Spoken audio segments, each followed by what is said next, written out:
Sorry, my at 32 minutes, my camera just cut off. I didn't have enough memory on my memory card. So, I'm just gonna do a quick follow up here to my Raw review. And basically, what I was talking about was Bray Wyatt and how he'll probably never win the world title. And that's really what I believe. I really don't think the guy's ever gonna win it.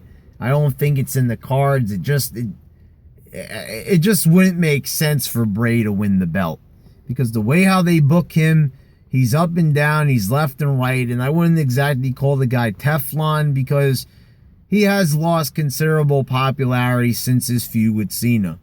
The guy was insanely over when he was with Cena, and had he beaten Cena, he would have looked like $1,000,000, but they didn't do that.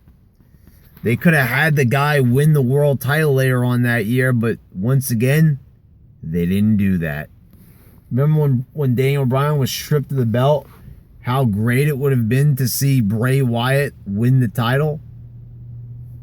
But they didn't do that. Once again, you have to ask yourself, it's like, what the fuck are they thinking? The way how they booked the end of Raw, it just left so many questions, and questions that we shouldn't even have. We should know who our top guys are. We should know that Roman Reigns and Brock Lesnar are their top guys. That's who you chose, right? Now all of a sudden, out of the blue, here comes Bray Wyatt. The week before the Rumble, the Raw before the Rumble, the fucking final go-home show for the Rumble. I don't care. SmackDown doesn't really count in my eyes. In my world, SmackDown doesn't even exist. So, that's it. And the previous week, you weren't having the Wyatts do jack fucking shit. They were running away from people that aren't even that intimidating. They're really considered to be jokes. Ryback is almost like fucking comedic relief.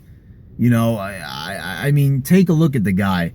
I know that he's physically imposing, but the type of personality they've given to him, he's a big fucking goofball. So to have them run away from Ryback, it looks fucking insanely stupid.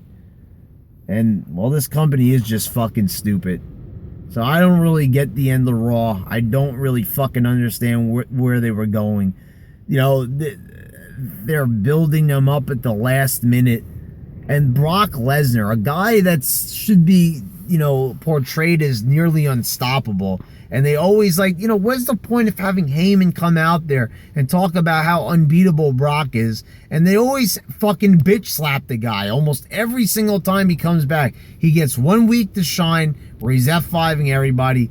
The very next week, it's the even Stevens booking, the fucking shit that's killing this fucking company, and why nobody could properly go over. Yes, these guys don't have any storylines, they don't have any character, and, there's no way that these guys can implement their character into any storylines, because there are no storylines to have. And all these feuds are written like shit. So, but the thing is, whatever ounce of overness these guys have, whatever ounce of heat these guys have, it's all diminished.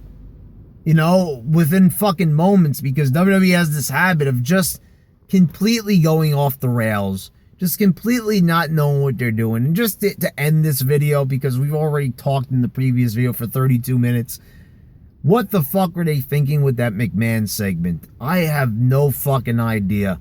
I mean, if you really wanted people to just not give a shit about the Rumble, it's to just annoy the fuck out of them about it. Promote a fucking show. Promote it. Instead, McMahon is out there fucking drawing balls that he can't even fucking open, and just repeating the same thing 3 times in a fucking row. This fucking show was fucking shit. It was a complete fucking disaster on so many levels. On so many levels, this show failed. It's the Royal Rumble. It's supposed to be second, I guess SummerSlam is second to Mania, but the Royal Rumble is crucial to Mania build-up. And they're going to really make you think that this show is going to suck. I mean, how is anybody supposed to come away from this show and really be happy with it. I mean, did they think about that for 1 minute? Really just like, they need to take a step back and really look at this show. Is anybody going to be, thrilled? And the Rumble build-up. Remember when they used to at least put together these video packages? Even the video package was fucking lazy with Brian Sex Addict doing the voiceover. They didn't even hire a real voiceover to do it. They, even fucking promoting the Rumble match itself. I mean, it's just, I don't know. They barely even talked about any history of the Rumble. They didn't even mention that the title was up for grabs in the previous Rumble 1992. I mean, instead of making all these fucking obscure references, on fucking commentary, how about talk about fucking relevant history and actually talk about shit that matters? And they don't even mention that. What a fucking piece of shit. This fucking show was fucking atrocious. I hated every single minute of it. If anybody likes this fucking show, they're fucking insane. This was just complete fucking horseshit. And I never thought that one of my favorite wrestlers of all time, Chris Jericho, could become such a fucking joke. Fucking awful.